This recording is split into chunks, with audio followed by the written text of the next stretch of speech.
Ahora ya se sabe que fue una ejecución extrajudicial y lo hicieron militares. O sea, los mataron militares. Si Jorge Mercado y Javier Arredondo hubieran sido Garzazada, esta historia no la estaríamos contando así. Y entonces comencé a trabajar en los barrios tomados por el crimen organizado. ¿Qué país tan diferente seríamos si hoy la salud mental fuera canasta básica?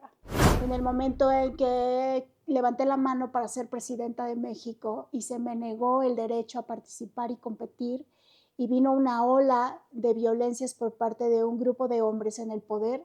O sea, si a mí algo bueno me ha dejado la política, es mi reencuentro con Dios.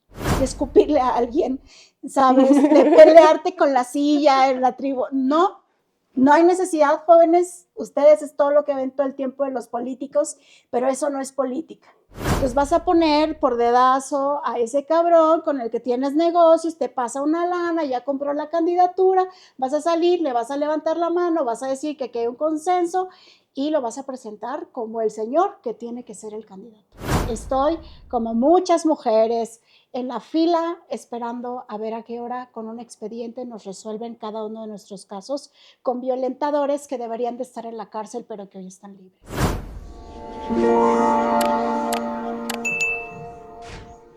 Hey girl, yo soy Meriche Jaibar y estamos con Indira Kempis. La verdad, este es un podcast muy importante porque es como estamos con la Senada de Nuevo León. Entonces, pues para mí es una persona bastante importante, ya que fue elegida por mayoría. Entonces, no solamente está en el Senado porque es lo suficientemente valiente para estarlo, sino porque la gente también cree en ella. ¿Cómo estás? Pues estoy muy bien, muy contenta de estar contigo. Me encanta tu contenido. Sabes que yo no sabía maquillarme, me tuve que maquillar llegando a la política. De hecho, yo era cara lavada todo el tiempo, hasta que llegué a la política y dije, híjole, con tantas desveladas, enojos, tristezas y demás, pues hay que ponernos guapas. Y el maquillaje sí realza, ¿no? Sí nos da como otro mood para estar en la vida. Entonces cambié mis hábitos y me da mucho gusto estar contigo. Ay, yo. Bueno, a mí me gustaría empezar porque tu nombre significa belleza.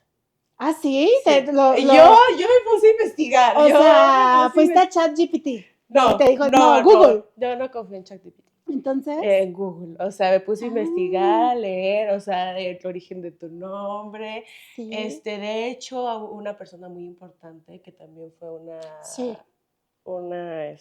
Sí. En la India.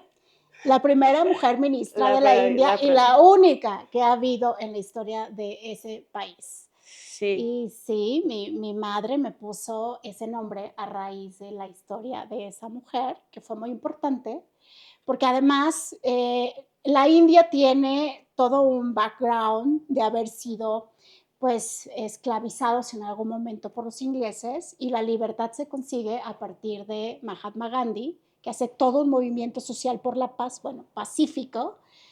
Y bueno, y a partir de ahí, pues Indira hizo todo un trabajo. Dicen que ella es la gran conciliadora de la India. Exacto. Porque era un país que estaba muy dividido después de esa liberación, obviamente quedó fracturado, e Indira lo que hace es abrazar la cohesión del país y se convierte en un ícono a nivel mundial, por eso. Sí, por eso te emocionan así. Sí. Pero tu nombre significa belleza. Ay, sí. Pues qué linda. Sí, tu nombre significa belleza. Mira. Y me gustaría empezar por tu niñez, por cómo eras, porque si llegaste a un nivel de éxito muy grande, pero para llegar a ese nivel de éxito tan grande, hubo una niña chiquita, la que se propuso desde el inicio a llegar a donde está. Cuéntame, te voy a poner esta máscara. Sabes que yo ahora les hablo más de lo que hablaba cuando era niña. Yo fui una niña muy tímida e introvertida. No puedo decir que tan solitaria porque viví en una vecindad y eso me obligó a tener que convivir con muchos niños y niñas, diferentes todos, pero también en la misma condición de pobreza. Entonces vengo de una familia que tanto del lado de papá como de mamá nos hemos, digamos, puesto metas ambiciosas de poder estudiar y trabajar. Entonces hoy tengo una mamá que es bióloga y un papá que es físico y también es administrador, pero que yo los vi muy jóvenes estudiar y trabajar. Entonces, para mí, mi niñez me recuerda esa introversión, o sea, yo sí jugaba, claro, y la bicicleta, y había, bueno, pues yo digo, vengo del inframundo, entonces yo jugaba como jugaban los niños, o sea, si los niños querían jugar a las, ¿se acuerdan de esto ¿cómo se llama el juego este de que te golpean y te corres? Las pollas. ¿Las pollas? Sí, ¿no? Bueno, atrapadas. atrapadas. Las atrapadas, el bebé leche, bueno, el avioncito, muchas cosas. Pero prácticamente yo fui una niña de mucho estudiar, muy disciplinada. Me encantaba ser curiosa con obviamente las cosas de la ciencia. ¿Eso te lo inculcó tu mamá? Mis dos papás. ¿Se sentaban contigo? Sí. ¿Era de, a ver, hija, vamos a estudiar? ¿O si algo? ¿Fue muy cariñosa o sí fue un poco estricta? Mi papá fue mucho más estricto, Uh-huh. porque él sí, es más, él fue uno de los pocos que ha hecho un examen perfecto en el Politécnico, o sea, no se ha equivocado en una sola respuesta. ¡Wow! Para ingresar. Y mi mamá es súper inteligente, es una mujer lista, que desde el momento en que me concibió ya vieron, o sea, era una mujer que sabía cosas del mundo, entonces hizo como su statement de salida y a partir de ahí su formación fue en esta casa. A lo mejor nos limitamos en ciertas cosas porque no hay dinero, pero yo quiero que tú seas una mujer que te sepa sentar en la tierra, comerte un taco con sal y que puedas ir al mejor restaurante del mundo y que sigas siendo la misma persona. O sea, me dieron un código de valores muy fuerte, con muchas raíces. Tengo una parte indígena por parte de mi mamá, entonces uh-huh. Ahí hay muchas ¿De qué raíces. Somos, de hecho, aztecas. ¡Wow, qué padre! Fíjate. Sí. Aztecas. Sí, o sea, no cualquier cosa. No cualquier cosa. Con una familia igual, con mucha identidad. Yo crecí también con mis abuelas. A mis abuelas siempre las voy a tener como un referente. Jugaba a ser mis abuelas. Uh-huh. Una de ellas ¿Cómo jugabas? Una de ellas tenía una tienda. Ajá, y la otra, ajá, sí, y la otra vendía, ¿puedo decir la marca? Avon. Claro. Fue de las pioneras en vender Avon en México. Entonces, ellas eran comerciantes y yo obviamente decía, pues yo también quiero vender. Entonces, mis juegos eran de, aquí estoy haciendo las cuentas de la tienda, o estoy, mami, te quiero vender la loción, la crema. Ya haciendo negocio en tu casa. Yo. Sí, porque a los 8 años de edad tuve mi primer negocio de dulces. Ajá. Sí. ¿En la escuela? ¿En mi casita? Casa? Ajá. Sí, porque yo le pregunté a mi mamá, yo quería una bicicleta. Uh-huh. Entonces, mis papás pues no tenían dinero para la bicicleta. Y dije, bueno, ¿qué puedo hacer? Pues puedo hacer lo que hacen mis abuelas, porque con eso ganan dinero, vendiendo Aparte cosas. Aparte creciste con eso, viendo eso como algo de luchar por tus cosas, por lo tuyo. Sí. De hecho, ahora que veníamos para acá, lo conversaba con Gio, que aquí también está presente, y decíamos, oye, es que cuando tú estás en una casa con tantas carencias y tus abuelas, tu madre, tu padre, lo que te enseñan es trabajar y ganarte lo que es tuyo, tratar de ir por la vida no envidiando lo que los otros tienen, sino tratar de de inspirarte para crear, para ser creativo. Entonces yo decía, bueno, no hay para la bicicleta, pues montemos un puesto de dulces. Y yo me acuerdo muy bien que iba con mi mamá, que fue la primera que creyó en mi emprendimiento, porque al principio sí decía, ay, mijita, pues aquí a duras penas la gente tiene para, pero es que pues, sabes para la que comida. Es lo increíble, que no te cerraste el mundo en, ya no tengo una bicicleta y pues voy a ver con qué juego, sino dijiste, buscaste la manera, pediste el apoyo y todavía tu mamá te dio ese voto de confianza de chiquita, de decir, ¿sabes qué? Yo confío en que lo va a hacer. Una niña de 8 años y desde el inicio creyeron en la grandeza de lo que haces, de lo que ibas a hacer, ¿sabes? Ay, es que, ¿sabes? También tuve una mamá que creyó en su propio sueño. Ella quería dedicarse a la biología, es maestra de diferentes ciencias, muy querida, por cierto, por qué es maestra? Ahora ya está jubilada. Bueno, no, ¿qué fue? Ahora mi reina, o sea, ahora no, es que hay gente que sigue trabajando, pero por gusto. O sea, Sí. porque es algo que les da vida. Por ejemplo, mi abuela trabajó Sí. mucho tiempo y dejó de trabajar, se deprimió y volvió a buscar la forma de Guau, trabajar qué porque ella no se increíble. sentía tranquila estando en su casa sin hacer Qué nada. Ella quería increíble. seguir trabajando, pero Sí, cada mi quien. mamá, fíjate que sí, después de 33 años de estar en ese rush, Ajá. llegó un momento en el que dijo, ya. Pero, pero entonces imagínate a una mujer que trabaja, estudia, tiene una hija y la cría entonces en función de lo que puede hacer por ella. Entonces ella también acompañándome en mis juegos, era yo soy maestra, bueno, pues ¿qué te enseño a jugar? A que tú también seas maestra. Y yo iba con mis primos y decía, aquí está un pizarrón, les ¿Qué les enseño enseñabas? las tablas de multiplicar, o sea, ¿sabes? A mí me encantaban las matemáticas, pero más que las matemáticas, hacer cuentas. O sea, yo contar dinero, contar dinero es Cálculo lo mío, mental, el cálculo es mental. lo mío. Entonces, yo decía, bueno, pues ahora soy la maestra. Y hay pobres primos, de veras, que los tenía como si de veras necesitaran ir a la escuela otra vez jugando a eso. Pero ¿sabes qué?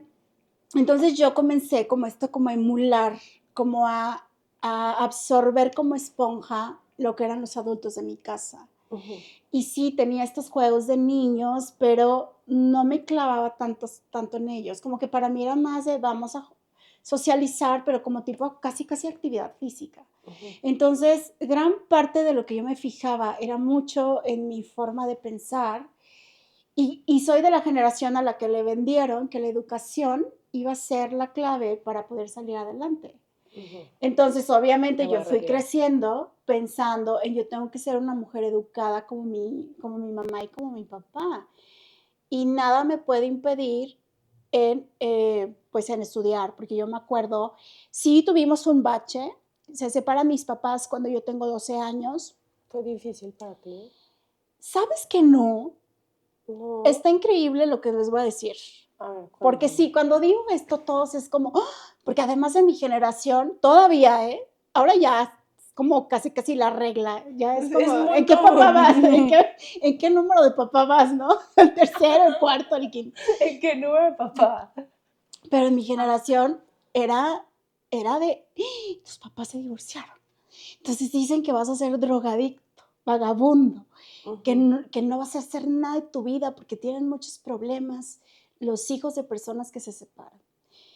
Pero yo fui muy madura a mi edad Ujú. y, y mis padres en esa dinámica que tenían, creo que sin querer me dieron a entender que ellos iban a seguir siendo mis papás, pasara lo que pasara, y que como pareja tenían problemas, pero que por lo tanto eran sus problemas, no eran sus problemas conmigo. Ujú. Como yo entendí esa separación, un día sí le dije a mi mamá, y eso fíjate que no se lo he contado a nadie, bueno, sí, públicamente. Un día yo le dije a mi mamá, ¿sabes qué, ma? Mi papá ya no te ama. A los 12, 11 años. ¿Y cómo te diste cuenta de eso? Pues porque yo creo que como hijo, luego los adultos minimizan la idea de que los niños se dan cuenta. Pero como hijo sí te das cuenta, Claro, claro que te das ¿verdad? O cuenta. sea, algo en el tono de voz, algo ya no está cuadrando, algo en desatención, la falta de muestras de afecto quizá. Pero yo un día sí me planté con mi mamá. ¿Sabes qué? Mi papá ya no te ama. Y más vale que te des cuenta y que no quieras seguir en una relación por miedo, fíjate nomás, o sea, mi mamá se acuerda mejor que qué yo, madurez, wow. por Ajá. miedo a lo que pueda pasar conmigo. O sea, yo creo que tú mereces, o sea, tu mamá mereces una pareja que te valore, que te quiera, que te respete y que no estés en esta dinámica de no tener sentido hacia dónde va tu relación. Wow. Y esos valores ella misma te los dio seguramente. Sí, sí, porque no es fortuito, Sí, ¿sabes? O sea, sí, no me sí. los saqué yo de la manga, no los escuché en una telenovela. O sea, realmente yo estaba convencida de eso. Acto seguido, al día siguiente, mi mamá le dice a mi papá, porque era mi mamá la que ya no quería, la que no Ujú. quería separarse, pues le dice, sabes que hasta aquí se acabó todo. Y bueno, Y pues yo procesé entonces más bien como, ay, vaya, se está respetando un poquito, ¿no?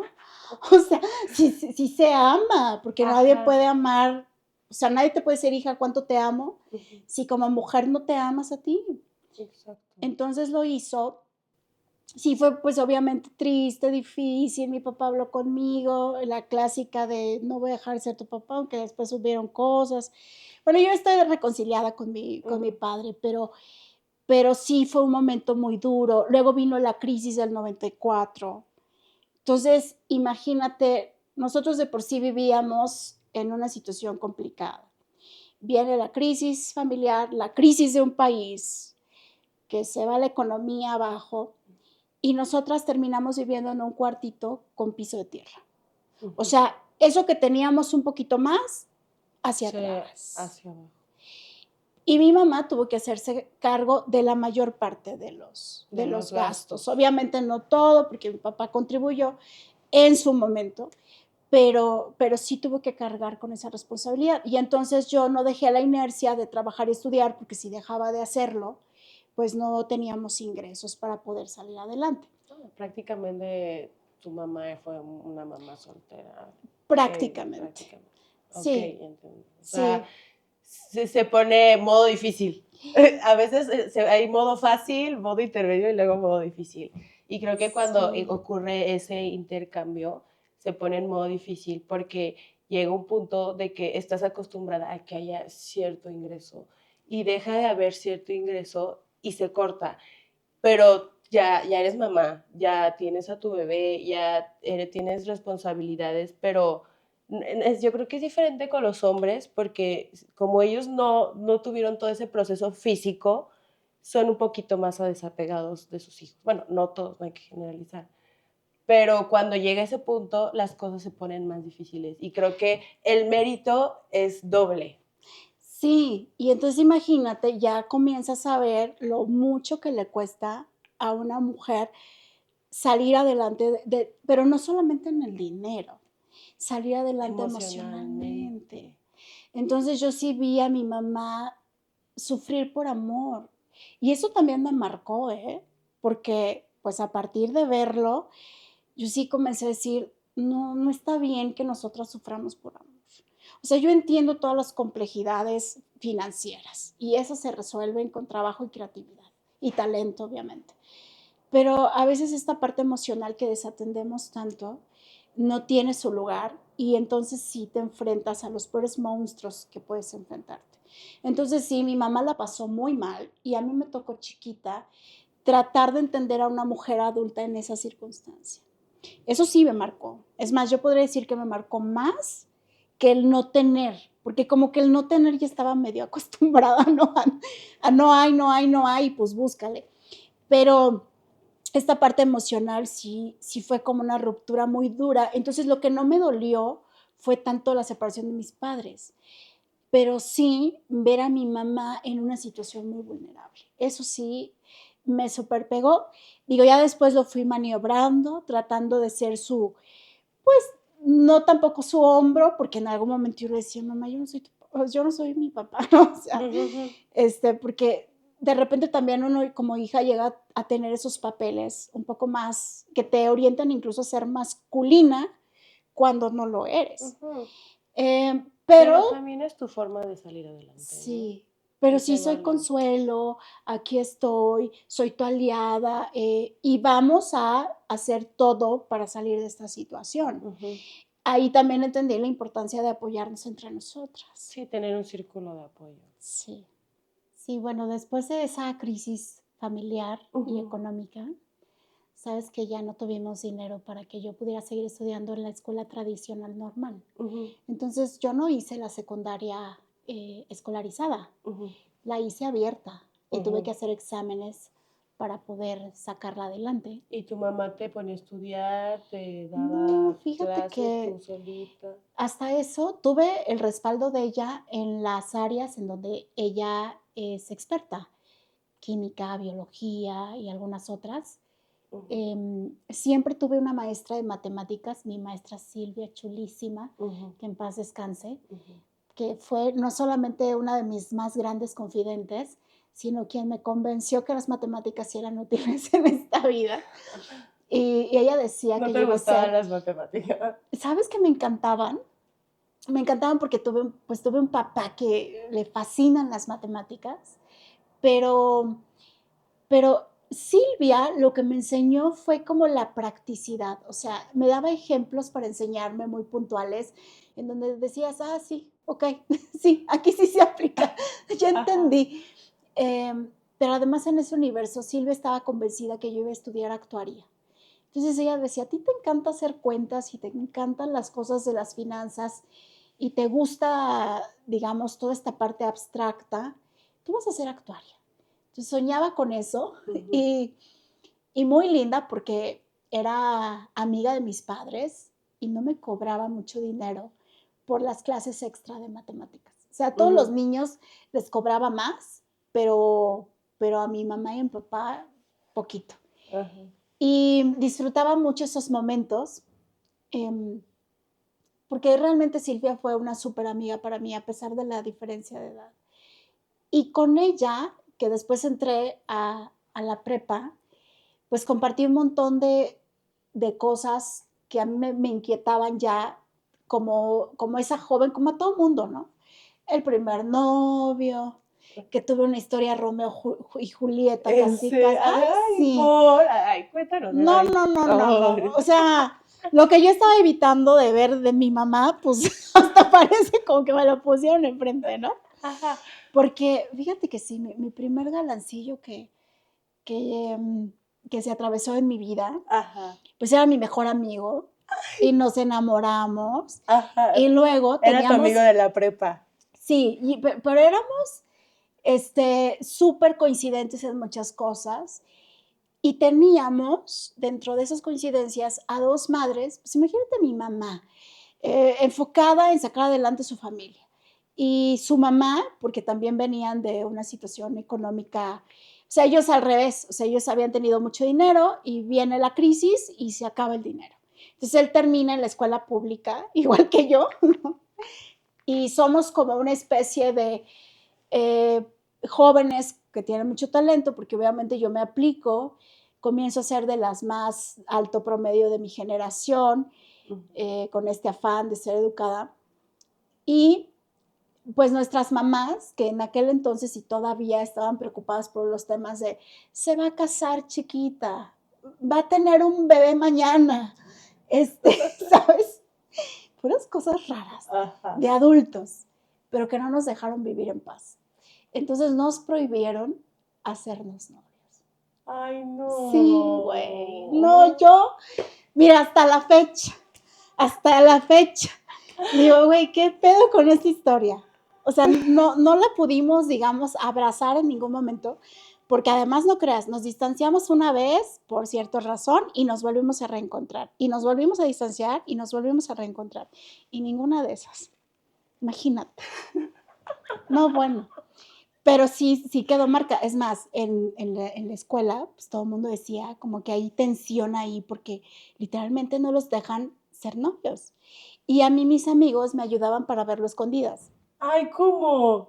Silvia, mi maestra de matemáticas, me ayudaba para verlo escondidas.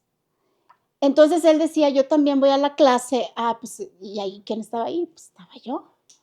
Y obviamente no iba a ir a estudiar, ¿verdad? O sea, esas cosas. Ay, qué Cosas bonito. del primer Pero amor. son bonitos, los primeros amores son los más Sí, bonitos. sí. ¿No? Y yo lo sigo queriendo mucho. Le mandamos saludos. Saludos.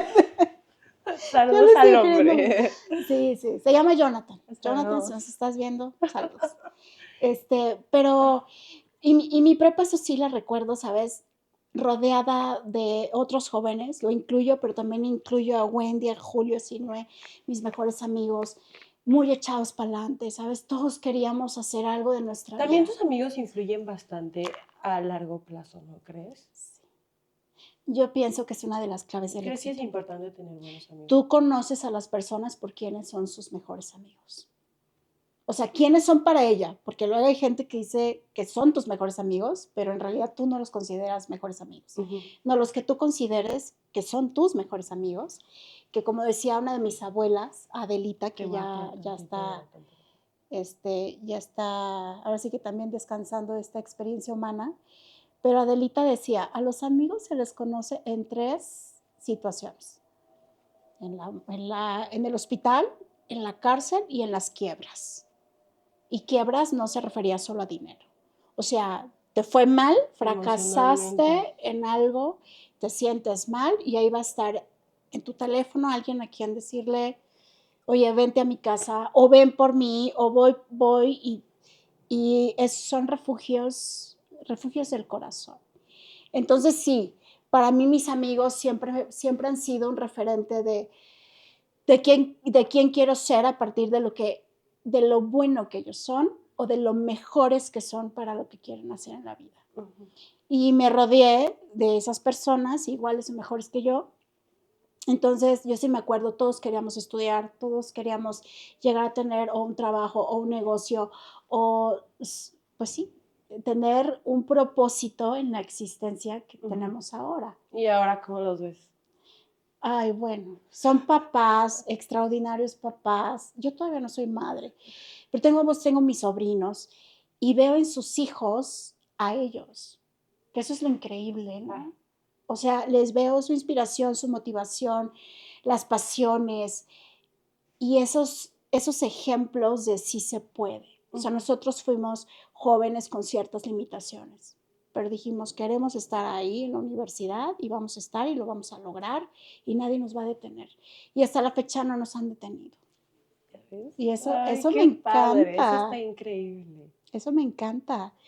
Porque por eso yo les digo a ustedes, no pierdan la oportunidad de querer a la gente y quererla cerca y fraternalmente, porque esos vínculos 20 años, 30 años después, son los que vuelven a ser tu refugio. O sea, ya ahora este año que ha sido muy complicado para mí, yo decía, qué increíble que mis amigos, que no los veo mucho, ¿eh? O sea, no crean que estamos todos los juevesitos, no, no los veo tanto, no, tampoco estamos en el WhatsApp de dónde estás y cómo estás todo el tiempo, pero cuando yo he tenido problemas, Sí. ahí están, invariablemente y casi, casi de qué necesitamos hacer para sacarte del hoyo. Entonces, esa gente no la pierdan nunca porque va a ser tu sostén invariablemente. Sí, eso es lo más importante, las buenas amistades. Sí, y yo he tenido el disfrute de muy buenos amigos. Que ya en la universidad fueron otros, ¿no? Me empeciné en ir al TEC de Monterrey a sabiendas que estaba medio, ¿Cómo ¿verdad? fue ese proceso? Complicado. ¿Sabes qué? Yo ¿Te endeudaste mucho? ay, la deuda. Hasta eso no tanto. Y te voy a decir por qué, porque en aquel entonces sí había becas. Ujú. Ahora creo que ya no ofrecen tanta beca, sino más bien las becas crédito. A ver, pero cuéntame, ¿cómo empezó? ¿Cómo te entró la espinita de yo quiero entrar al TEC de Monterrey? Y hiciste todo para lograrlo, porque creo que eso fue Sí. un parteaguas muy grande. Mira, yo un día llegué con mi madre y le dije, esta es la cuenta para entrar al TEC. O sea, yo hice las cuentas. Digo que me gustaba. O sea, agarré tanto de Las hospedajes, tanto de... finanzas, el Excel, todo aquí está. Bueno, Aquí está. Y mi mamá con cara de terror y casi casi de mi hijita que no es donde vivimos. Porque para ese entonces yo todavía vivía en un cuartito, ¿eh? Ya no con piso de tierra, pero no dejaba de ser un cuartito sin pared normal, con los cables salidos, las puertas es que sobrepuestas. el proceso de salir es el más difícil y a veces gente que no sale. Y es algo que no, la gente no manda a visualizar. Mandan a visualizar la opulencia, pero no visualizan lo difícil que es salir de ciertos estratos. Eso es lo más difícil y Y se vale decir, sí. ¿sabes qué? Yo salí de aquí. ¿Y sabes qué? Verlo en el futuro, Exacto. como en un ejercicio de imaginación. Ujú.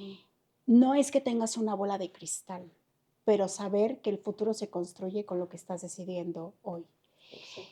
Y, y saber que en el proceso hay sacrificios, Muchos muchos sacrificios. sacrificios, Son o más sea, sacrificios que la recompensa.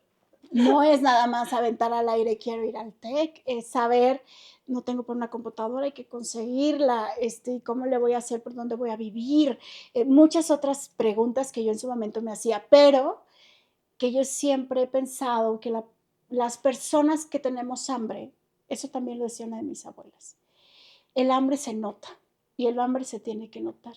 Cuando el hambre se nota, yo no sé si el universo, Dios, la misma gente te vea, que llega un momento en que te diga, "Ay, ya tengo". O sea, ya, sí, hombre, que, sí. Sí, Sí. Entonces, cuando yo llego al TEC y no tengo los libros, por ejemplo, antes se Pero usaban los ¿cómo llegué? libros. Perdón, Nos saltamos, ajá, ¿va? nos saltamos esa parte. Mira, yo vi todas las escuelas, en todas hice examen, en todas me dieron una beca, la más alta beca, incluso en el TEC me dieron la más alta de las becas. Era una chica. Tenías un excelente promedio. Sí, casi perfecto. Eras de 10. Casi perfecto, sí. Hasta eso, mi ascendente es Virgo, entonces yo creo que por ahí viene la perfección. Pero sí, entonces tenía la disciplina, el talento y muy claro lo que quería. Pero cuando yo elijo, no elijo ni siquiera por la carrera. Empieza esta onda de los jóvenes no solamente tienen que saber ser empleados, o sea, llegar a un lugar a trabajar. Los jóvenes tienen que aprender a hacer un negocio. Yo dije, claro, pues sí, mis abuelas de eso han vivido. La mera verdad, sacar 7, 8 hijos adelante vendiendo cosas. Nada fácil. Nada fácil. Pues por ahí debe de haber un secreto para salir de la pobreza, ¿verdad? Yo veía que mis papás batallaban más, lo que sea de cada quien, en la fórmula tradicional de edúcate y así. Entonces, bueno, yo quiero hacer en algún momento una empresa y parece que esta escuela es la que me puede dar las bases para hacer una empresa. Pues bueno, pues entonces elijamos la beca que ahí me dan, pero obviamente con todo y que era la beca más alta, había gastos que yo tenía que cubrir. Y cuando llego con mi mamá y le digo esto y ella pone cara de terror, casi de mi hijita, que no ves dónde vivimos. Pero otra vez viene la inspiración y la insistencia. O sea, mi madre no me dijo que no. Creo que eso fue lo más importante. Mi madre no me dijo que no. Acarició el sueño que así como yo lo veía. O sea, yo me veía graduada del TEC. Y ella también me veía graduada del TEC. Cosa que, por ejemplo, no hizo mi papá.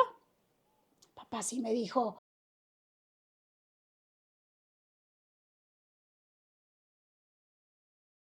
bueno, sí se me lo dijo. Ay, y lo que quieres estudiar no es una carrera, ¿no? Carreras son las carreras de ciencias, o sea, es una ingeniería, es una biología, es astronomía, pero eso que tú quieres, no, eso no es una carrera. Entonces tuve las dos versiones y me quedé obviamente con la de mi mamá. Claro. ¿Verdad? Porque yo tenía la ilusión de poder verme en ese futuro. Y cuando mi madre no me dice que no, al contrario, me dice, ay, mijita, estos van a ser los sacrificios, ¿eh? O sea, en lugar de esto, vamos a tener que hacer esto, y en lugar de lo otro, va a tener que ser así. Y pues bueno, te vas a esperar para tener una casa decente. Si quieres invitar a tus amigos, qué bien, pero si no, pues aquí no hay para invitar amigos, porque ¿dónde los sentamos, no? O sea, así. Pero eso es lo que quieres, bueno, yo no me voy a meter, digamos, o a interponerme. Al contrario, te voy a ayudar al cómo sí, aquí está mi sueldo, veamos cómo acomodamos todo, pero eso sí, vas a tener que buscar también tu cuenta, tu parte. Acuérdate que esto es trabajar, estudiar. Entonces, otra vez, trabajar, estudiar. Y ahí ahora que vi la serie esta de Nadie nos va a extrañar, no sé si la han visto. No. Véanla, es una serie linda. Me recordó mucho mi época de universidad, porque pues yo era la becada, la que hacía servicio becario, la que no podía perder la calificación. Hay un personaje ahí que hace el rol del becado matado. Entonces yo tenía que cuidar mi beca, pero además pues ver la forma, ¿no?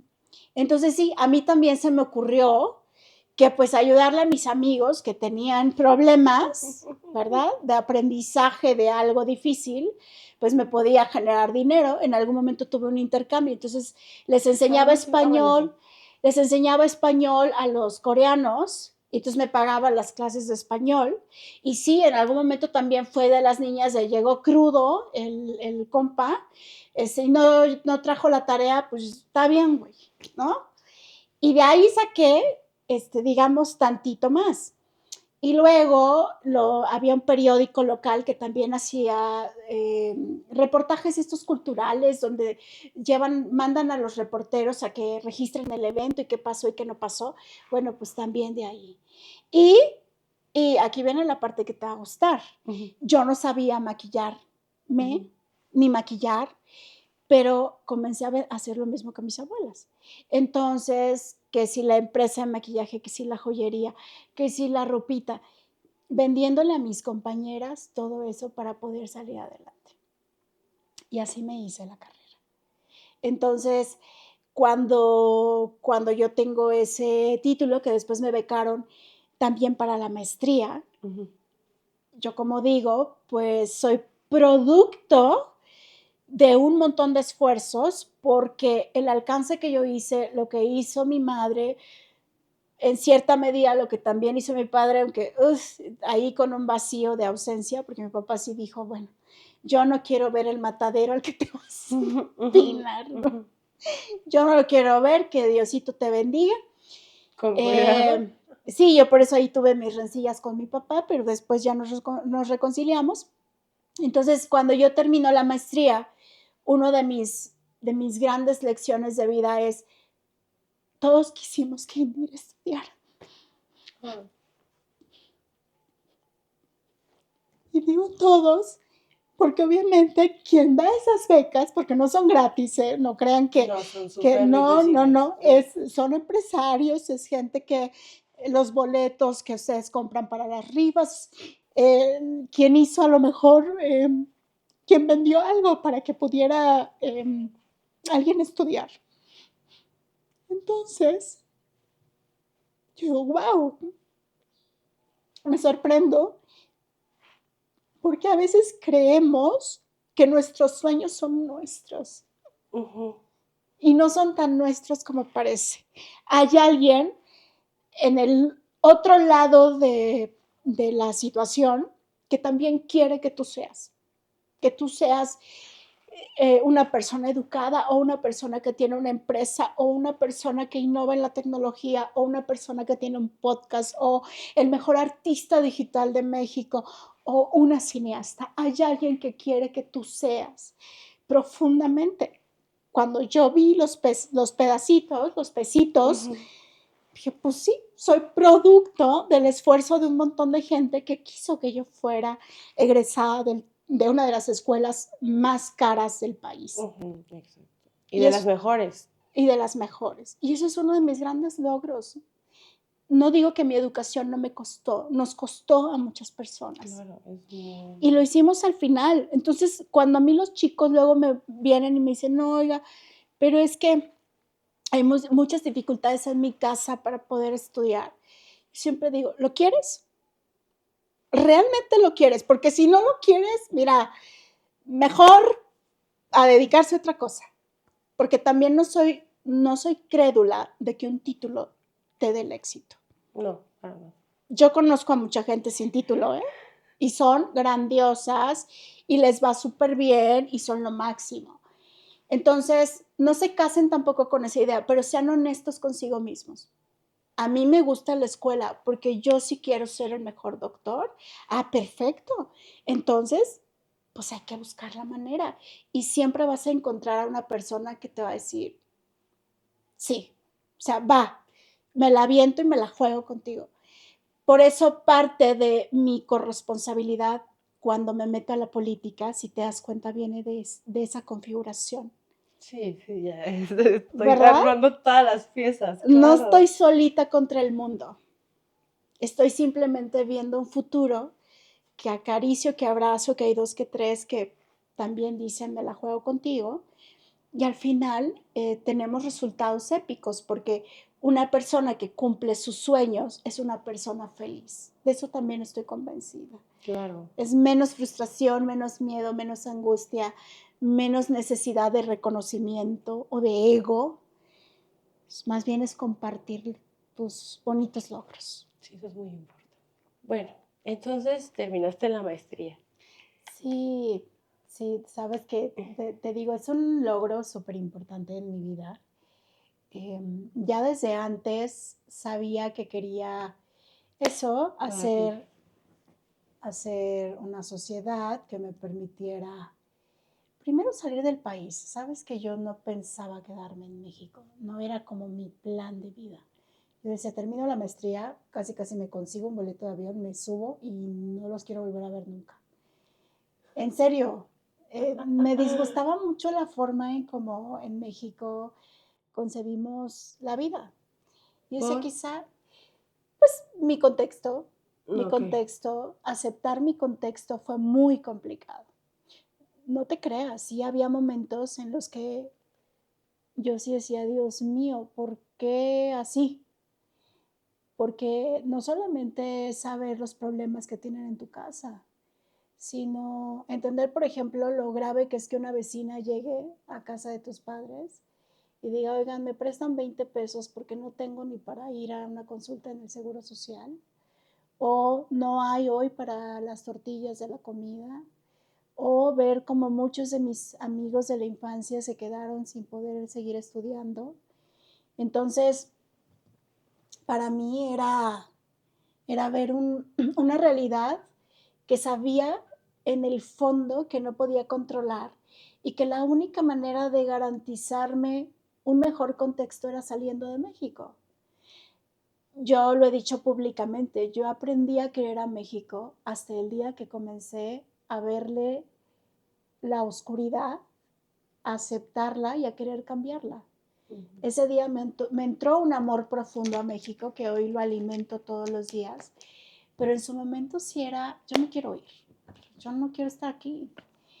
Y ese boleto de avión que en mi cabeza era, voy a migrar porque yo tengo familiares que migraron, pero pues como la gran mayoría de los mexicanos que hoy están, no solamente ahora en Estados Unidos, sino en otros países, atravesando el río, corriendo por el desierto, saltando la barda, expuestos a muchas situaciones de violencia y además hoy mismo a discriminación y a una denostación de porque somos mexicanos y somos latinos.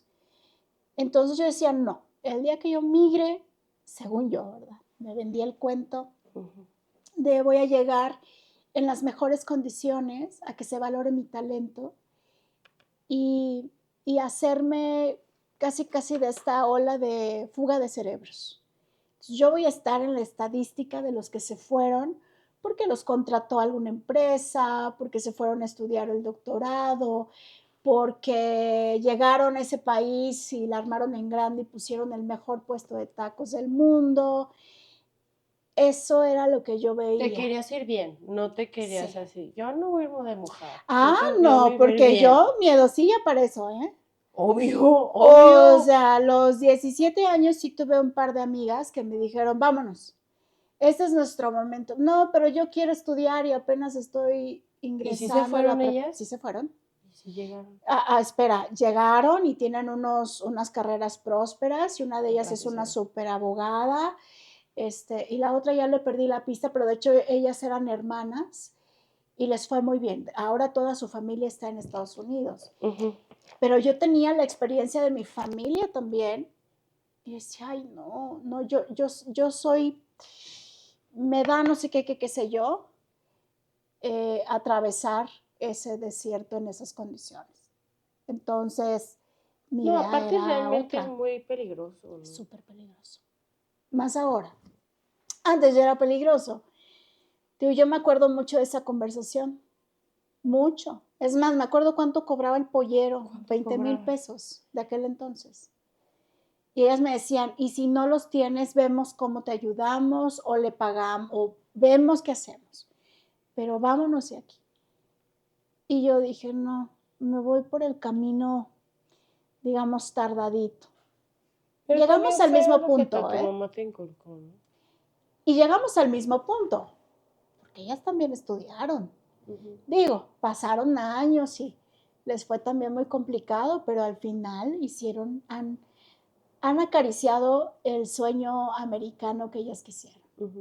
Entonces, ahora sí que escuchamos, no juzgamos, ¿verdad? Escuchamos, me encantó. Pues cada Sí. quien.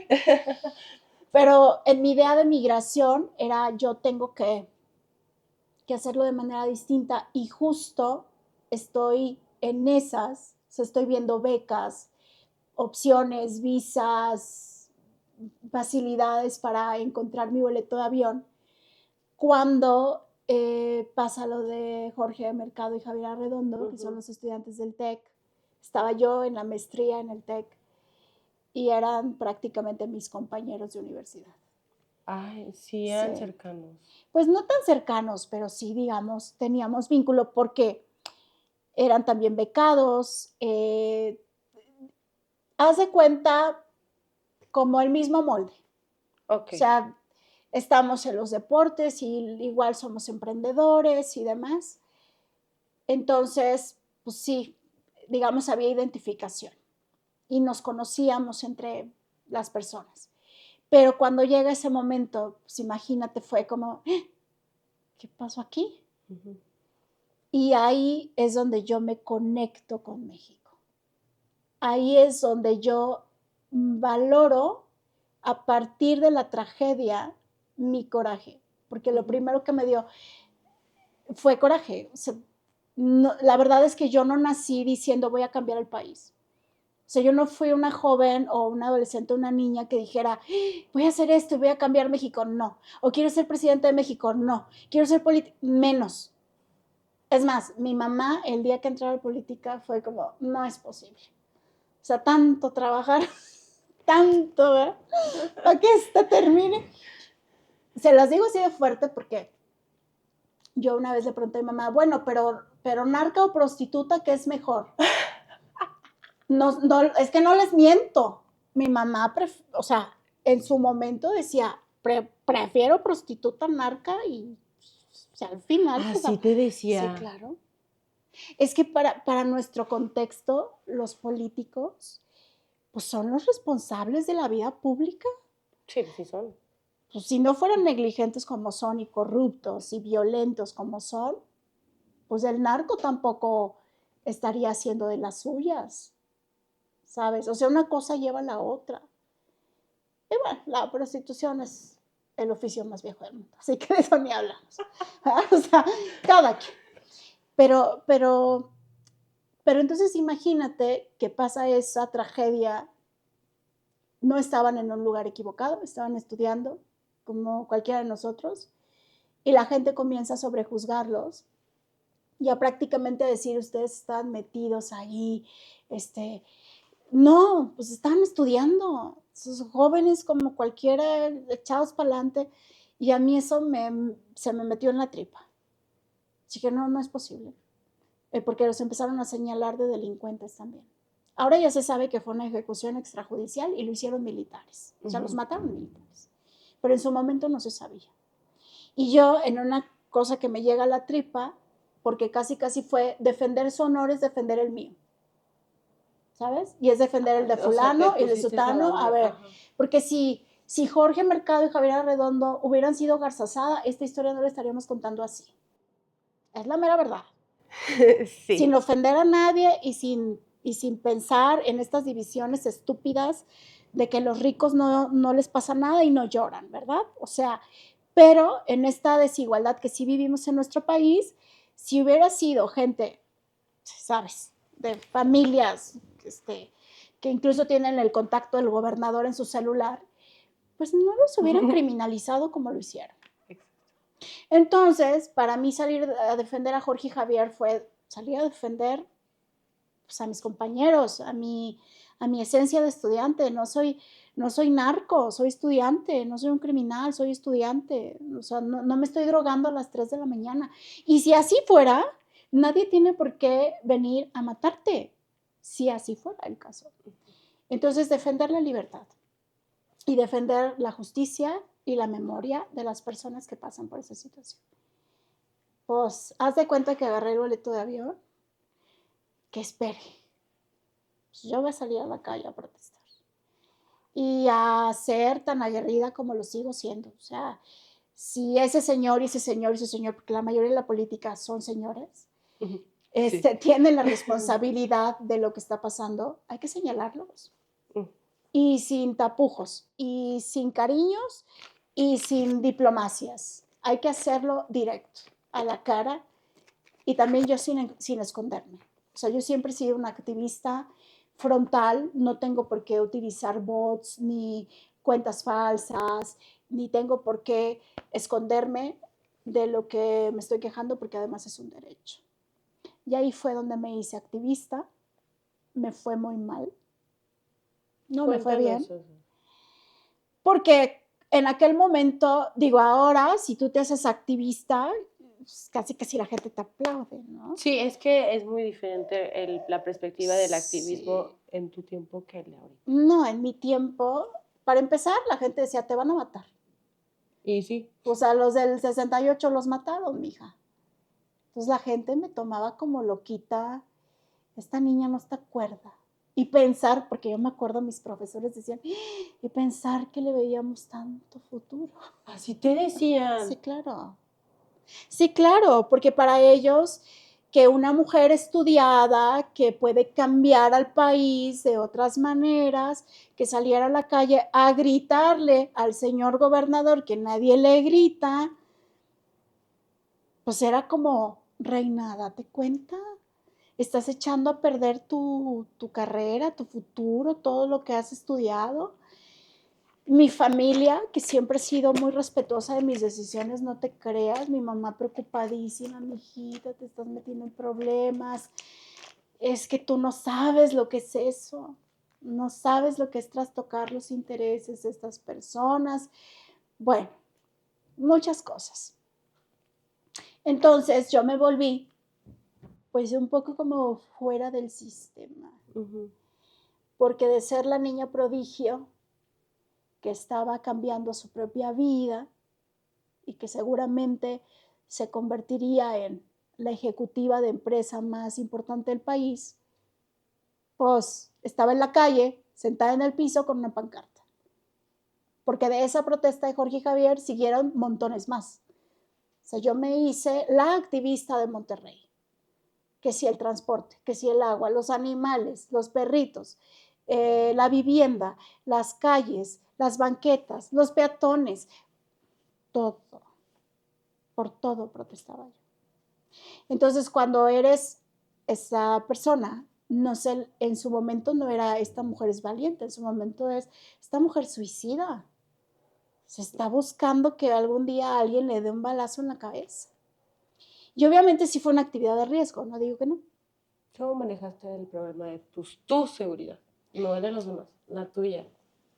Sabes que ahí sí fue, les digo, esa conexión con el amor a México, las cosas tienen que cambiar. Mi historia de vida me ayudó. No tenemos que conformarnos a vivir así. ¿Quién nos dijo que por salir en la noche en la calle, andar con una falda corta, ya te tiene que pasar algo? ¿Quién dijo eso? O que no puedas tomar agua de la llave y que no te vayas a enfermar, o que no estés respirando aire contaminado. O sea, ¿quién nos dijo? Me salí de la doctrina y al salirme de cómo estamos tan adoctrinados, encontré que no había más seguridad que la de respetarte tú con tus ideas y con quien tú eres. Si yo aparentaba ser una persona como lo fui, porque yo también lo fui, o sea, yo por qué voy a meter en broncas que no son mías. Digo, sí, mamá me enseñó a ser muy generosa, entonces si traes los 20 pesos, dáselos, porque pues ni modo que qué va a hacer. Pero de ahí a ser la que vamos al seguro social, ¿sabes? Esto no es Dinamarca y saquen los medicamentos. Yo no era eso. Ujú. Ya tardíamente entendí que si yo iba a vivir en este país, porque acuérdense, rompí el boleto de avión, no quería vivir así. Y que si yo había podido cambiar mi vida, porque aunque sea paso a pasito, pues hemos evolucionado tanto mi familia como yo, ¿por qué no hacerlo para el lugar en donde vives? Y entonces comencé a trabajar en los barrios tomados por el crimen organizado, a hacer la paz, a llevar con mis recursos talleres de derechos ¿Y cómo es humanos. llegar a esas zonas y decir, Uf, crimen organizado, dejen de lastimar a los externos? sabes que yo he tenido procesos muy profundos de entender lo que significa la compasión humana. esto no es fortuito. Y así como les puedo decir, no es real, no es fortuito. Lo hemos construido y tiene raíces profundas. Entonces no hay que ir a las hojitas, hay que ir a la raíz. Y la raíz está en que somos seres humanos y nos duelen cosas y nos afectan cosas igual a ricos que a pobres, a estudiados, no estudiados, mujeres, hombres, niños, niñas. Entonces, para mí el tema de la compasión fue, estos barrios por algo están siendo violentados, porque no son violentos. No son violentos. Y si ustedes se paran en cualquier barrio que hoy digan, ahí está la violencia, se van a dar cuenta que no es que sean violentos, es que responden a la violencia del entorno. Cuando el gobierno te violenta institucionalmente, no te da un lugar seguro para vivir, no reparte bien todo lo que tiene que ver con salud, con seguridad, no cuida tu economía, no cuida el valor de tu dinero, ¿sabes? Pues entonces, ¿qué vas a hacer? ¿Reaccionar con una taza de café y decirle al gobierno, ay, te pago un montón de impuestos, pero pues si tú no haces nada, yo aquí estoy con mi taza de café, bien a toda madre? No, te vas a rebelar de alguna manera. Por eso les decía, el crimen organizado no nació ayer y no es casualidad y generación espontánea. Es más, se hace a partir de los enlaces que hay de complicidad con las autoridades. Pero si nos vamos a las fibras más finas, imagínense que si nosotros pudiéramos tener un buen parque, una buena vivienda, una digna vivienda, un árbol cuando hace mucho sol, pudiéramos respirar bien, pudiéramos tener vehículos no motorizados o transporte público digno, pues ustedes díganme que con qué ánimo vas a querer dañar a tu prójimo. No, pues no. Pues solamente hay casos excepcionales, gente que ya trae Obviamente, pero trastornos, ya ¿no? también tu entorno te jala a ciertos comportamientos y si tu entorno está normalizado comportarte de cierta manera, lo vas a normalizar. Y creo que si vienen cambios como los que tú haces, que desde el principio le dices a la gente, es que esto no es normal, esto no debe de hacer, no debas de permitir esta violencia, no debes de permitir eso, alzas la voz, en ese momento tú le muestras a esa niña chiquita o a ese niño chiquito o a ese adolescente, porque a los adultos es un poco más difícil, pero a esa persona que todavía está en evolución, le demuestras que esa no es una realidad. Y eso creo que es lo más valioso de tu trabajo y de lo que haces, demostrar Sí, y cambiar vidas. eso. Es que si yo cambiaré mi vida, porque los demás no lo pueden hacer. Estamos aquí para inspirarnos. Y cuando decimos esto de sin juicio, es que también te tienes que quitar muchos prejuicios encima. Tener una actitud empática, ponerte en los pies del otro. Es que el otro no agarró una pistola nomás porque quiso agarrarla, pues. Sí me estoy Sí, explicando. claro. Entonces, crear la circunstancia, crear las condiciones, eso es lo que hace un buen líder. Un buen líder cambia la circunstancia. ¿Para qué? Para que la persona en su individualidad entonces ya decida si lo quiere o no lo quiere hacer. ¿Qué país tan diferente seríamos si hoy la salud mental fuera canasta básica y no te costara tanto ir a la psicóloga, que debería de ser normal ir a terapia? Entonces, ese tipo de, como de cosas finas que nadie le da importancia o que muy poca gente se la da, es donde más tenemos que trabajar. Es que si un niño no tiene clases de arte, de música, pues tú dime, si no le das la opción, oye, aquí está un acordeón, que lo agarres, se toca y puedes ser artista y puedes vivir de eso, puedes trabajar siendo, por ejemplo, yo eso hacía con los niños, les llevaba clases de arte, de pintura, de música, de escultura, cuentacuentos, porque la imaginación mueve y entonces esos niños que nada más tenían la opción de ir por la AK-47 o la escoba, como me decía uno de ellos, porque la gran mayoría terminaba en el servicio doméstico o como trabajadoras del hogar de quienes les pueden pagar eso. Yo decía, oye, ¿y si tiene una flauta en sus manos, un acordeón, una cámara, una cerámica? Obviamente cambia. Cambia todo. Pero nuestros gobernantes siguen empecinados en que el tema de la seguridad no tiene que ver con la convivencia humana.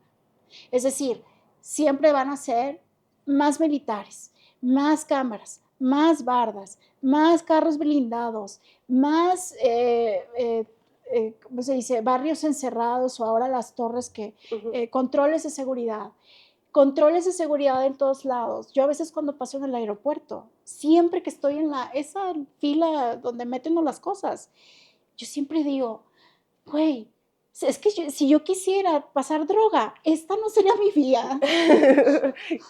Sí, obvio.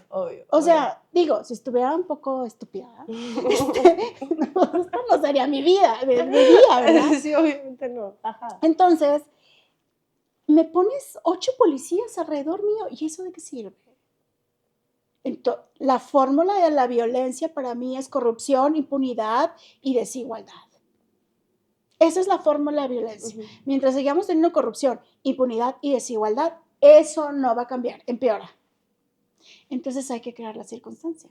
Metiéndome yo a esos barrios, claro, con más activistas, acompañados incluso de organizaciones religiosas, porque, Sí, a veces ¿verdad? ¿cómo ves la religión del lado político? Yo sé que es un poquito extraño, pero yo creo que sí a veces es necesario entrar desde el lado religioso, porque o sea, hay que verlo desde el lado cultural.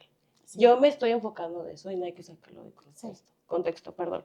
Venimos de una cultura donde nos volvieron católicos. Sí. Y a veces le hacemos más caso al padre que a tu gobernante. Sí. A veces creo que es necesario agarrarte de ciertas figuras religiosas para poder tener un acceso, como en Cancún había una red de pedófilos que la única forma que podían ayudar a los niños era que entraran las monjitas. Eran las religiosas, eran las únicas que podían entrar a esos lugares. Entonces tú como político, como gobernante, como la persona que tiene el poder ahí, ¿qué haces? O sea, sabes, te tienes que estar con la religión, ¿no? O tú, ¿cómo le hiciste? Bueno, lo metiste a esa también. Sí, ha sido extraño porque yo no soy una persona religiosa, pero sí una persona entregada a los objetivos de la comunidad. Uh-huh. Y pienso que si hay personas que tienen ese liderazgo, hay que respetarlo e incluirlo. Hay algo que yo sé perfectamente y en eso no me equivoco porque así lo dice la Constitución y las leyes, que es la iglesia debe estar separada del Estado. Uh-huh. Pero que sí, de manera personal, yo le he dado un lugar especial a creer en Dios. O sea, yo sí soy de las que piensa que más allá de lo que tú creas, como sea tu forma de adorar a Dios, siempre la voy a respetar porque eres libre de hacer tu práctica religiosa o espiritual. Pero Dios hoy más que nunca en este mundo, que está tan necesitado de amor, de conocimiento humano, de interacción, de motivos para seguir existiendo, pues Dios para mí tiene un lugar muy importante. Y este último año específicamente, porque antes a mí no me gustaba decirlo. Es más, creo que esta es la segunda entrevista que lo digo públicamente. Uh-huh. Porque, y lo quiero profundizar porque pienso que cuando tenemos muchos problemas y hay hoyos oscuros en los que no ves salida, que a mí me pasó en el momento en que levanté la mano para ser presidenta de México y se me negó el derecho a participar y competir y vino una ola de violencias por parte de un grupo de hombres en el poder. Justamente quería platicar de eso. Yo sí sentí que más allá de que obviamente hay decepción, desencanto y un corazón roto, porque yo veía un proyecto político que podía ser una alternativa para nuestro país, sí sentí esa soledad de decir, aquí no hay nadie más que Dios y yo. Y en mis conversaciones con Dios lo que encontré es momento de hacer audible y que la gente sepa y reconozca que si hay algo en los momentos más difíciles de tu vida de lo que te puede sostener es de Dios. Llámale y ponle el nombre que quieras, pero no estás solito en el universo. Y estas dificultades a mí, tanto como cuando era niña, porque ahí tuve como mi primera conexión con Dios muy fuerte, pero después, digamos, fue un poco de distancia por mis mismos cuestionamientos sobre por qué así y cosas que yo sentí que no merecía vivir o pasar. Pero en esta reconexión a través de las dificultades de la política, o sea, si a mí algo bueno me ha dejado la política, es mi reencuentro con Dios. Y entender que todos somos uno, que sí somos energía, que Dios de alguna otra manera tiene un plan perfecto para ti y que no hay una soledad como tal. O sea, si es que existe, existe contigo, pero que así como les digo que los sueños los ven las personas, pues también los ve Dios. Somos un sueño de Dios. Y como somos esa creación, pues deberíamos tender a buscar el lado más espiritual. Entonces, para mí ahora sí es muy importante que la gente reconecte con su ser espiritual. Hablo de salud mental como de salud física, pero ahora más que nunca también de la salud espiritual.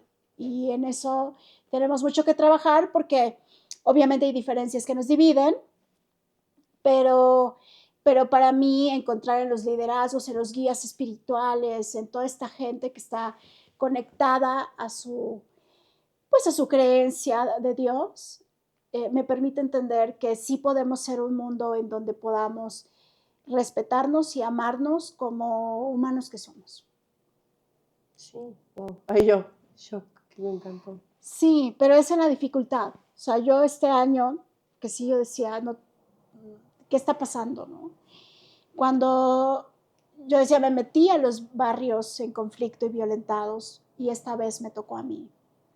Mira que sin tener parejas, que en algún momento yo haya tenido una experiencia. ¿Cómo fue esa experiencia? La verdad, o sea, me gustaría platicar también de tu proceso de elección, pero también me gustaría platicar, creo que es más importante platicar esa experiencia. De la política. Ah, cuando sufriste violencia. Violencia. Bueno, mira, yo entré a la política después de mi activismo y de ser emprendedora social. O sea, esto de meterme a los barrios me llevó a ser urbanista social y a contribuir en proyectos de modificación y planificación de la ciudad. Eso que les digo, de cómo vivimos, cómo somos. Si tenemos una ciudad amable, pacífica, con parques, en este vínculo con la naturaleza, o construcción con la naturaleza, vamos a tener ciudades más pacíficas o entornos más pacíficos, respetando al medio ambiente y otra serie de cosas más. Me hice muy famosa por eso, o sea, vaya, tengo cierto reconocimiento en el gremio de los urbanistas porque dejé sentadas las bases de lo que sí puede ser un entorno digno para vivir. Pero después de ahí yo decía, es que el talón de Aquiles de una sociedad sigue siendo la política, porque un grupito son las personas que deciden. Y como ustedes podrán ver, que me digan que no, hasta parece que me ponen fueguito en los pies.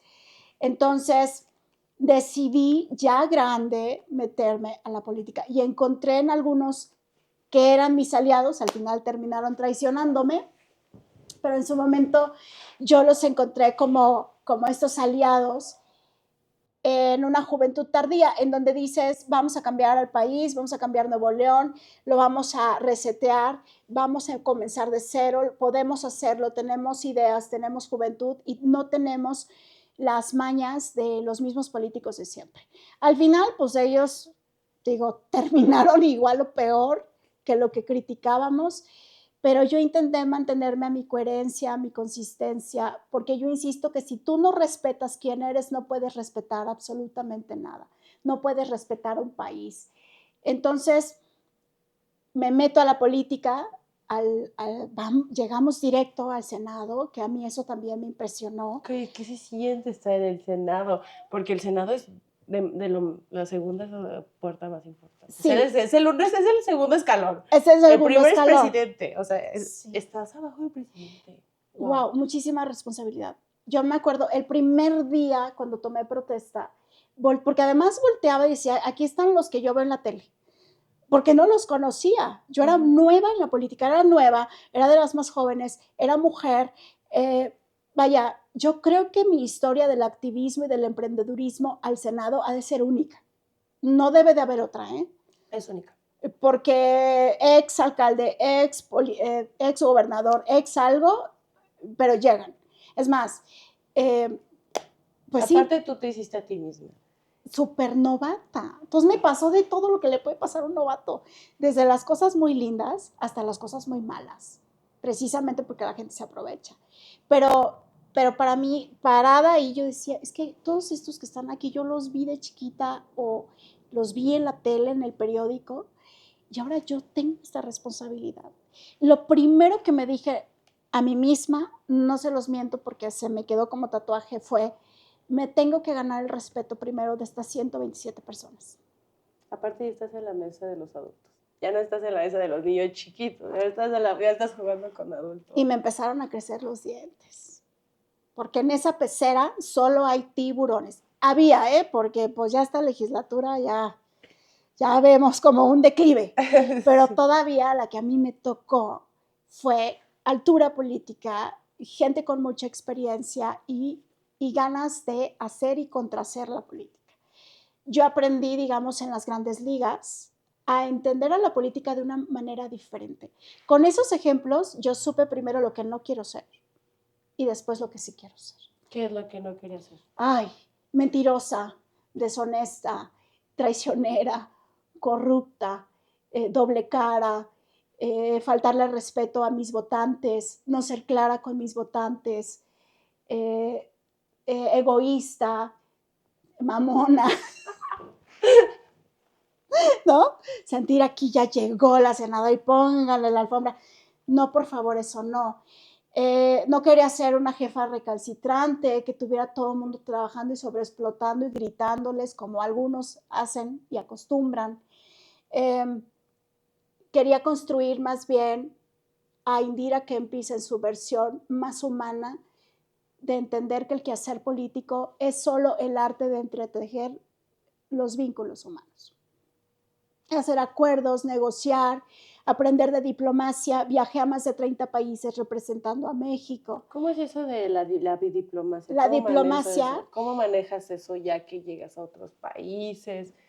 Sí, todo eso, ¿cómo mira, es primero te turbo? enseña, el Senado te enseña, porque nadie nace sabiendo hacer relaciones políticas internacionales. Entonces el Senado tiene el Centro Gilberto Bosques que te da toda una información para que tú no llegues en seco a un país, y también se te dan instrucciones muy claras sobre las posturas de México, que sí, que no, que esta discusión todavía, pero la diplomacia internacional es de las cosas más épicas que yo he vivido. Porque ahí sí entiendo que hablando se entiende la gente, que no hay necesidad de amenazar, de gritar, de escupirle a alguien, ¿sabes? De pelearte con la silla en la tribu. No, no hay necesidad, jóvenes. Ustedes es todo lo que ven todo el tiempo de los políticos, pero eso no es política. Eso es ganas de hacer show con sus impuestos. Pero la mera verdad es que la política es muy bonita. Y la internacional, pues ya vienen los intereses de un país, hay que hacer muchos consensos y hay que tener un lenguaje que provoque la unión y no la división. O sea, no es bélico. Lo diplomático, digamos, podría ser lo contrario a hacer la guerra. La guerra ya se hace de otras maneras, pero cuando entras en esas relaciones diplomáticas, tienes que, y también el corazón muy en templanza, ¿verdad? ¿Cómo mantienes esa templanza? Pues uno no se puede enojar que te digan, es que México también contamina, o sea, y entonces, ¿qué va a hacer México? Y tú no puedes. Justamente, o sea, ¿verdad? ¿cómo te cierras y dices, ok, vamos a ver qué podemos hacer? Pues es que imagínate, o sea, sí está intenso, ¿eh? Claro que sí, es súper intenso. Ahí también en la política yo aprendí a administrar mis emociones. Yo antes, pues imagínate, vengo del inframundo. Es que aparte, tú no eres político, tú no viniste de la política, tú vienes del activismo. Sí. La diferencia entre alguien que viene de la política y del activismo es muy diferente. Yo sí veo una brecha, ¿sabes? Sí. Por eso te pregunto, o sea, ¿cómo te templas de no decirles algo? Porque tú vienes del activismo, tú vienes de gritar, tú vienes de decir no, o sea. Sí. Pues lo tuve que aprender. Y tuve que aprender a reconocer mis emociones y aprender cómo sí puedo hacer algo, construir algo, y donde también debo de levantar la voz. A ver, hubo plenarias en otros países en donde yo decía, este es el momento de decir, a ver, alto a las emisiones de carbono, oigan, pues nos vamos a matar y esto ya no se trata de si le conviene a México, no, ¿sabes? Entonces, pues estaba yo con mi pancartita, pues hay momentos para todo. Aprendí a gerenciar emociones y aprendí que hay momentos para gritar, hay momentos para llorar, hay momentos para mentar madres, pero el mejor momento del político, que eso ya no se ve, eso está haciendo cada vez más escaso, es cuando logras algo, es cuando se concreta una decisión. ¿Cuál podría ser que ha sido tu mayor logro en la política? Ay, haber construido un proyecto ganador, porque haber ganado el Senado, haber ganado una gobernatura seguida, haber ganado la capital de un estado, haber ganado como proyecto, lo que aporté a ese proyecto fue clave para que fuéramos un proyecto ganador. Hoy de eso no quedan, miren, ni las cenizas, y si hay cenizas, apestan. Pero yo fui parte de liderar a un equipo de trabajo para movernos en función de una alternativa rápida. Es decir, yo no iba a llegar a la política a esperarme 30 años a poder tener un cargo y un poder, porque de eso se trata la política. Aunque yo no lo busco, porque no soy, más bien, soy de las que piensa pinche cargo, porque no es lo más importante es cambiar la política. Esto es como el fútbol. Si no hay espacios donde tú puedas ejercer el poder, simplemente no ejerces el poder nunca. Entonces, uno de mis mayores logros, si no es que el mayor, es haber sido un proyecto ganador seguidito de los espacios que se los arrebatamos a los grupos políticos de siempre, sin experiencia, sin tanto dinero y sin los vínculos en su momento, ¿verdad? Les digo, ahora ya esa historia de traición también la tengo pues como un parteaguas en mi vida. Pero bueno, sin esas inconsistencias lo hicimos y para mí fue impresionante.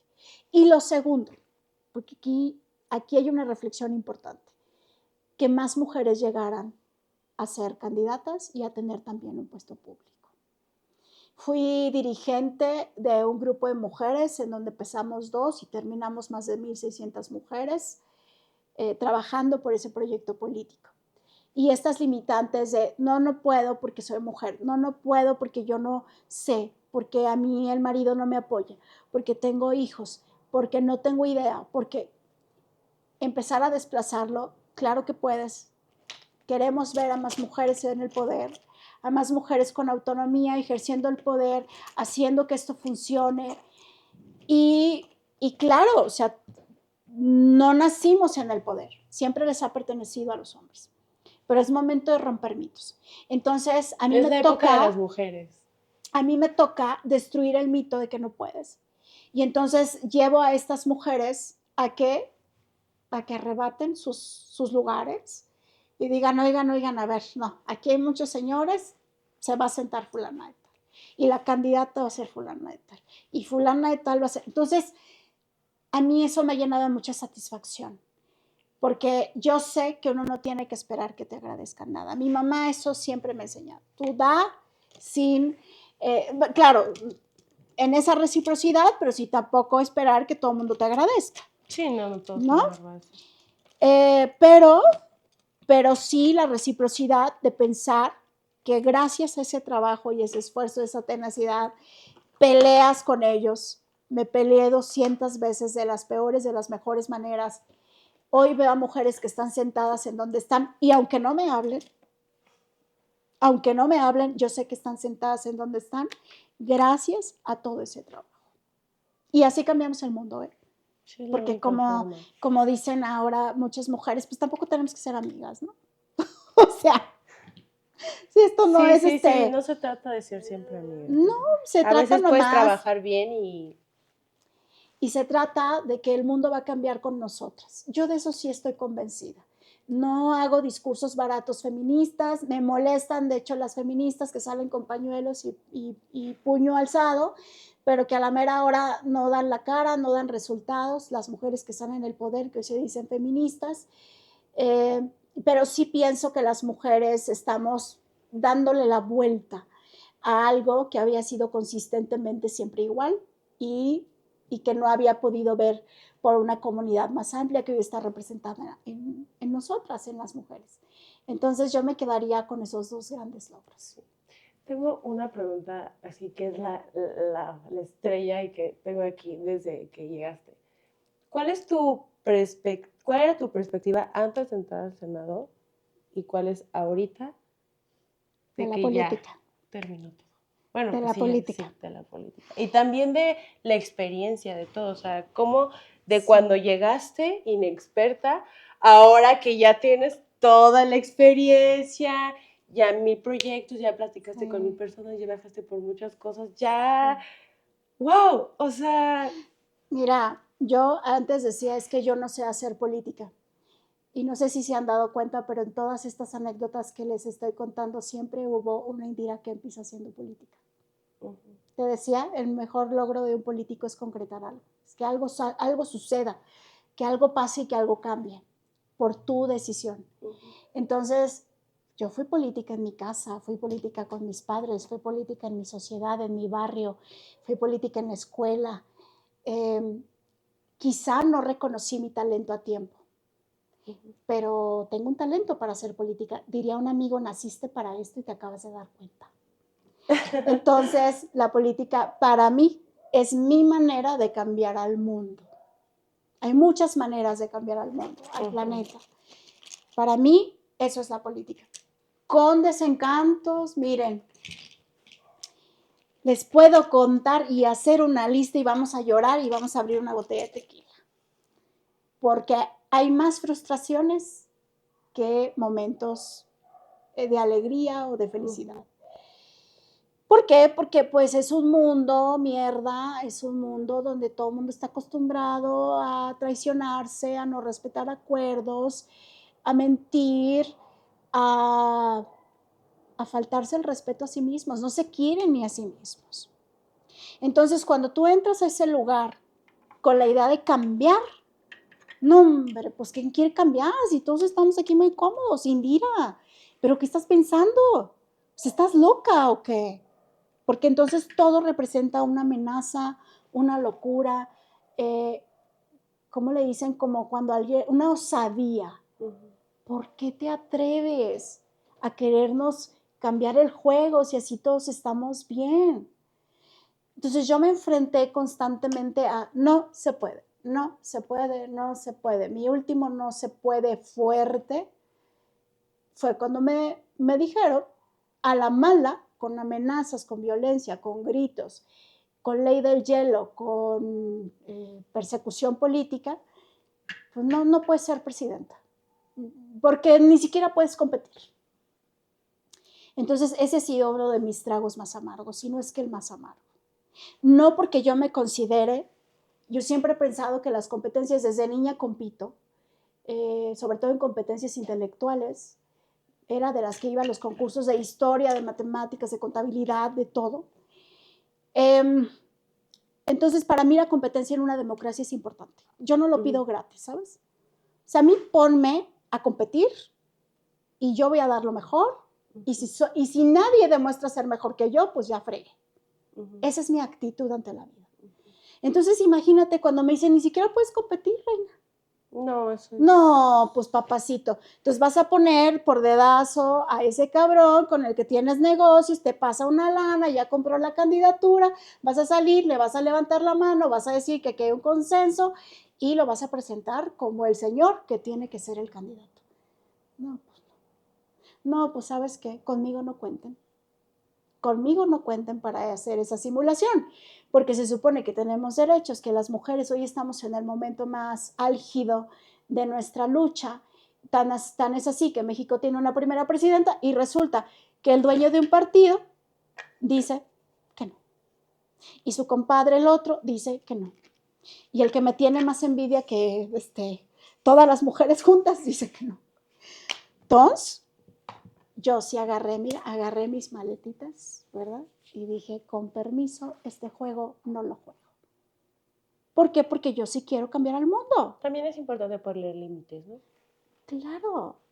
Entonces, a mí no me vas a lastimar. Vengo de ser una política Es más, me fui a representar a México cuando me fui a mi juicio electoral. Ujú. Estuve representando a México en una COP, una convención de medio ambiente en Dubái. Ujú. Dice, yo vengo a representar a México, de pelearme por cosas que importan, hablando. Exacto. Entonces tú vienes con esa violencia a tratar de convencerme de todas las formas que no puede hacer algo que por derecho me puede corresponder y que soy libre de Que hacerlo. tienes el derecho de tener la oportunidad.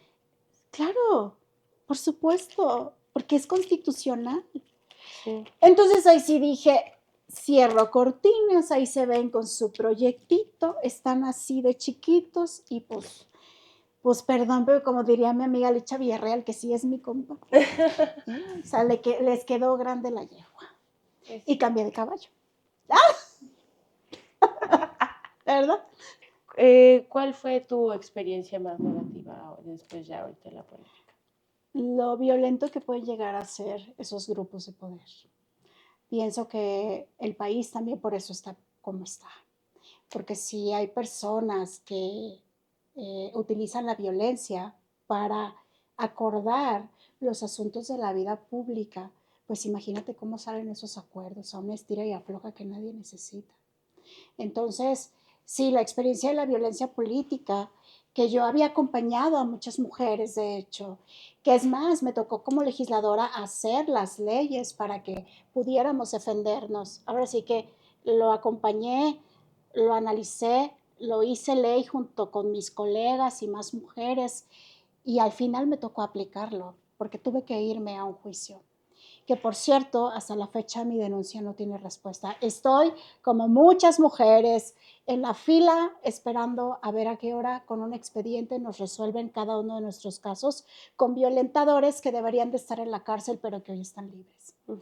Entonces, eso me ha hecho, obviamente, ser una mujer más fuerte, pero con un proceso personal, sobre todo para mí este 2024 ha sido encontrar mi calma, y cómo la he encontrado a través de mucha ayuda profesional de todos sentidos, por eso ahora hablo tanto de la importancia de la salud. Si tú estás bien, el mundo puede estar bien, si no es así, entonces es complicado que tú puedas poder enfrentar los problemas. Y ha sido muy cruel porque me dejó ver al desnudo que aquellas intenciones que yo pensé que eran genuinas de cambiar a Nuevo León, de cambiar al país, en realidad no lo eran. Eran un cheque en blanco para ver quién le ponía más ceros a la hora de la hora. Es decir, la política no va a cambiar en la medida en que cambie un sistema. Y yo tengo una esperanza. Mi esperanza es que las nuevas generaciones entiendan que es más importante cambiar el sistema que cambiar a la política. Por eso tampoco quiero echar en saco roto que cuando ustedes hacen una apuesta de riesgo por su vida, por su familia, por sus amigos, por los animales, por el medio ambiente, por lo que ustedes quieren, entonces están haciendo una apuesta de riesgo por el país. Pero que definitivamente hay que cambiar esa gente que está en la política. Y a mí me encanta cada vez que me encuentro jóvenes que me dicen, es que yo quisiera en algún momento pisar ese Senado, ser diputado, ser alcalde. Sí, nada más que yo te voy a dar un consejo. Casi no doy consejos, me choca ser tía que da consejos, pero como tía que quiero dar consejos, les voy a dar un consejo. Conózcanse a ustedes mismos, porque el nunca digas nunca, yo lo viví. O sea, yo estuve con un grupo de poder que según esto decía, nunca vamos a robar y terminaron haciéndolo. Entonces, amarrarte a las raíces tuyas, las que para ti significan lo público, tiene que ser muy importante, porque de nada sirve que lleguen a la política muy bien intencionados, pero que no sepan que al primer sobre amarillo lo van a agarrar, o a la primera que puedan meter un cuchillo lo van a hacer, o al primero que puedan envidiar hasta matar y sangrar, lo van a hacer. Entonces, a mí esa experiencia no me ha alejado de la política. Nada más me desnudó que aquello que yo pensé, esos hombres narcisistas que yo justificaba, porque los llegué a justificar, a decir, no, claro que no, es que son así con ellas, pero conmigo, que soy la amiga, que soy la aliada, que soy parte artífice de nuestra estrategia política, conmigo no van a ser así. Bueno, terminaron siéndolo así, pero porque ya eran con otras mujeres. Entonces, las alertas rojas ahí están. Sí, toda la política es una red flag enorme, de no te metas, yo sé lo que significa. Aprendí a entender que el sistema sí es un monstruo y aquellos miedos que mi mamá temía se hicieron realidad, toditos. Efectivamente en la política te pueden matar, pero adivinen qué, si esa es tu pasión y si esa es tu convicción, no importa el riesgo, porque lo más importante es hacer que un país viva y que tú vivas una vida que te guste, que te apasione, que quieras y que abraces. Entonces, a mí esta, la peor experiencia, que algún día la quiero compartir, digamos, deshojadita, porque implicó... Vuelves a venir. Sí, porque sabes que implicó mucho dolor también. Sí. O sea, yo no solamente me divorcié de un proyecto político, que a mí me tocó trabajar, ahora sí que sembrar, hacer crecer y cosechar. Implicó también darme cuenta de lo importante que es las relaciones personales. Si no hay, esto que me preguntabas de las personas que te rodean son básicas. Si no hay buenas personas que te rodeen, tampoco nadie llega muy lejos. Por eso yo no dudo que algún día mis violentadores estarán en la cárcel. Esa es, digamos, una de mis búsquedas de justicia. Esos violentadores y muchos más que han transgredido los principios básicos de lo que significa el respeto hacia nosotras y hacia cualquier persona. Y por lo tanto, no me aleja, me provoca. Porque si eso es lo que le espera a las generaciones que vienen, yo no pienso ser cómplice. O sea, yo no pienso quedarme cruzada de brazos. Aparte, no estás acostumbrada a quedarte callada. No, entonces me siguen teniendo haciendo activismo político, me siguen teniendo defendiendo causas que son importantes y trascendentales, tengo muchos planes para el futuro, ya se darán cuenta poco a poco de qué estoy hablando. Quiero que más y más personas que realmente estén comprometidas con el cambio puedan llegar al poder. O sea, el poder no puede ser de esos cuantos corruptos, violentos que fomentan la impunidad en nuestro país. En algún momento alguien me dijo, es que ¿cómo se te ocurrió levantar la mano para decir que quieres ser presidenta de México? ¿Cómo que cómo se me ocurre? Pues si yo puedo, pues el señor de los tacos también, y el señor de la señora que vende fruta en el mercado también, pero adivinen qué, siempre y cuando tengamos una misión compartida. Y eso es lo más importante. Para el político tradicional, no. Lo más importante es el carguito y es llegar y repartirse el botín de tus impuestos. Yo pienso al revés. Yo creo que lo más importante es que hagamos un equipo país.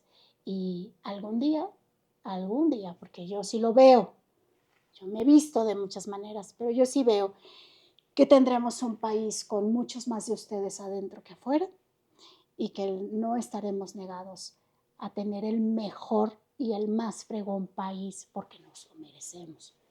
Que los mexicanos no somos eso que hoy nos representa. Bueno, pues yo creo que me dejó sin palabras. Solo te quiero agradecer de verdad por estar aquí, darme la oportunidad.